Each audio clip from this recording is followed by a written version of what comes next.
First thought about sailing across the Irish Sea in a laser when I was 16 and had my first laser in Southport, and we used to race on the Irish Sea every 2 weeks during the summer, and I often thought how nice it would be sailing those waves all the way across, but then I went to university and started a career and had a family.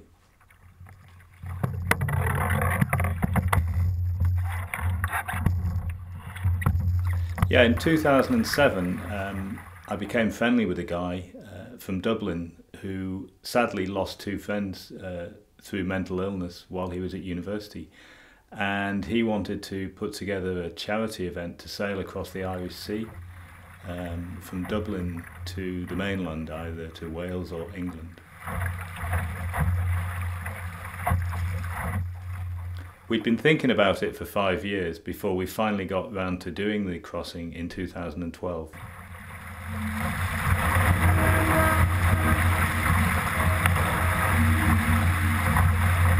Both Andy Byrne and myself put together a plan to cross the Irish Sea using at least one laser in order to raise funds for two charities, the John Merrick Sailing Trust and also Mind, the mental health charity.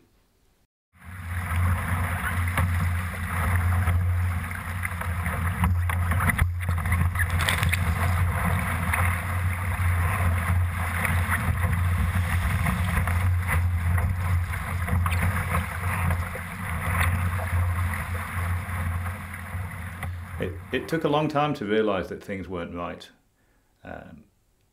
My first episode of mania was in 1994, but it wasn't until 1997 that I was finally diagnosed as having bipolar disorder, by which time I'd already had 2 full cycles of mania and depression.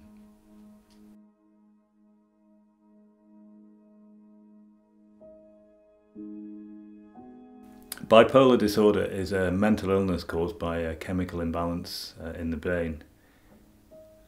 People who suffer from bipolar disorder oscillate between manic phases, or elevated behaviour, and on the other hand, depression phases.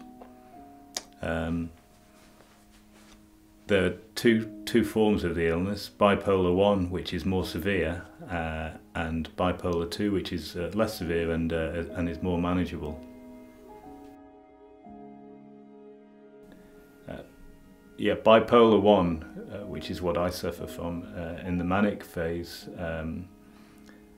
I've had extended periods of mania, which have lasted for 7-8 months. Resulting in very flamboyant behaviour, massive spending sprees,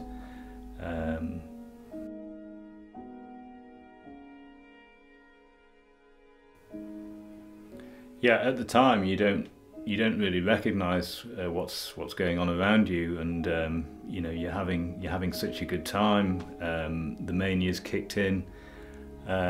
It's like being on some kind of a drug, and you don't sort of recognise the damage that's being done to your career, to your family relationships, to your colleagues, your friends.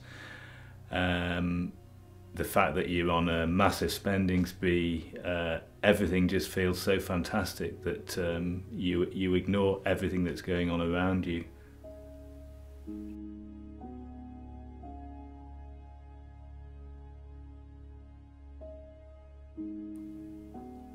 And then when you go to the depressed phase, you know, it's like it's almost as if a switch has been flicked. Certainly in my case, it almost happens overnight, and partly I think the remorse of everything that's happened during the manic phase, and the realization that you know, you've spent all that money, destroyed all those friendships, relationships, and certainly in my case, you know, I would lock myself away for months at a time and hardly venture out, and just try and muddle my way through life, really.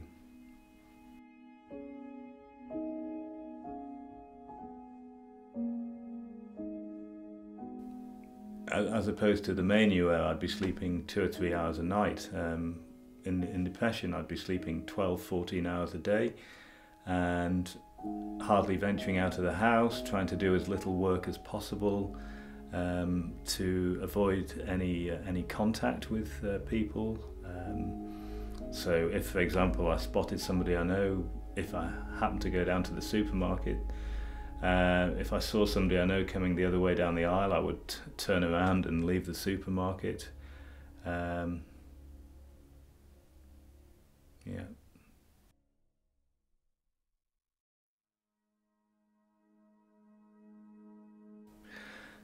Probably the worst time of my life was when I came back down to earth, subsequent to a 9-month manic high in 1997. And at that point, you know, the total realization of everything that I had lost. I'd lost my career, I'd lost my property, a lot of money, and more importantly, the personal relationships that had broken down, and my marriage had fallen apart. And you know, what really struck home was the impact that me having my illness, the impact that had had on the lives of my children. That was pretty devastating.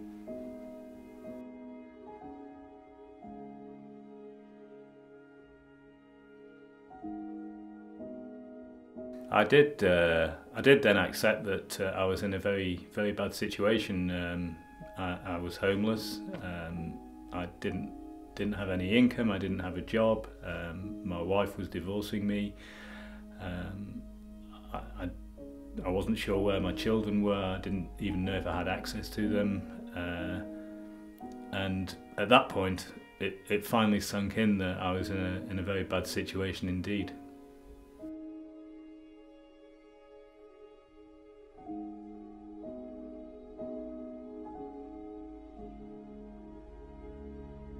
Eventually I went to see a GP who put me in touch with a psychiatrist, and they started me on a course of lithium carbonate,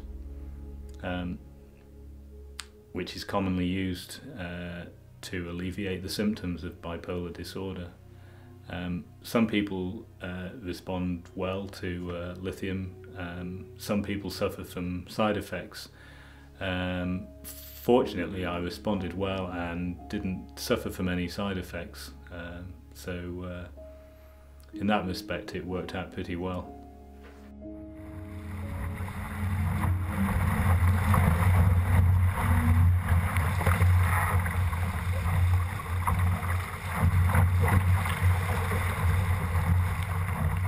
Once I'd managed to get my life back on track, I returned to sailing, which has always been a passion of mine, and I think sailing has always, it's given me a focus in life, which has helped to address my mental health problems, let's say.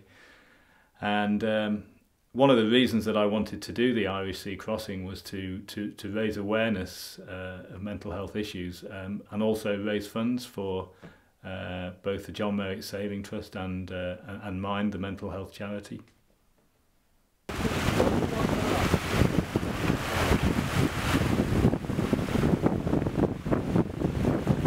Yeah, I remember some really good bits. I remember some scary bits. I remember early on, I went in. I only capsized it once, but I got really cold as a result of that, and I was a bit annoyed with myself, really.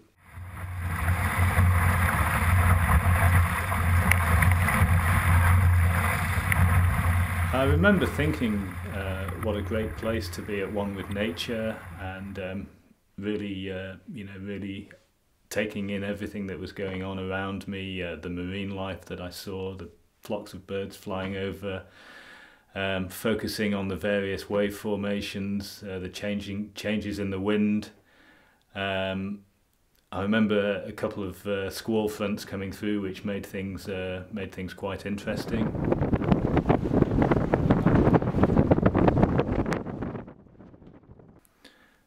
As I got close to Wales, I picked out Holyhead Mountain, which took me back to my childhood. We spent a couple of weeks holiday there when I was 7 or 8, in a place called Triada Bay, and I remember going on a fishing boat, probably the first time I'd ever been on a boat at that time.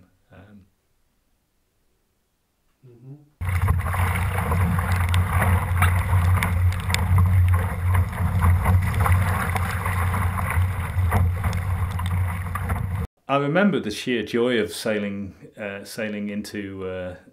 through Holyhead Harbour at the end of the sail, but tinged with the sadness that such a beautiful sail was coming to an end.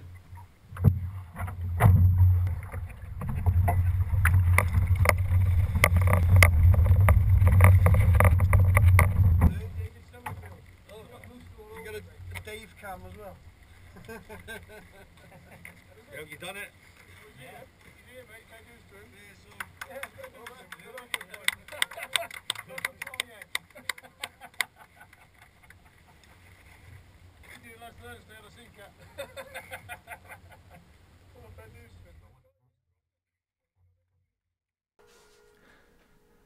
If I could give any advice to anybody struggling with bipolar disorder, then I would say, definitely stick by all the rules which are very clearly defined, and don't deviate in any manner from those rules. And try to get the most out of life that you possibly can, because 17 years ago I thought my life was over, and it nearly was, and I nearly made it that way. And I have to say, since then, the last 17 years have been absolutely fantastic.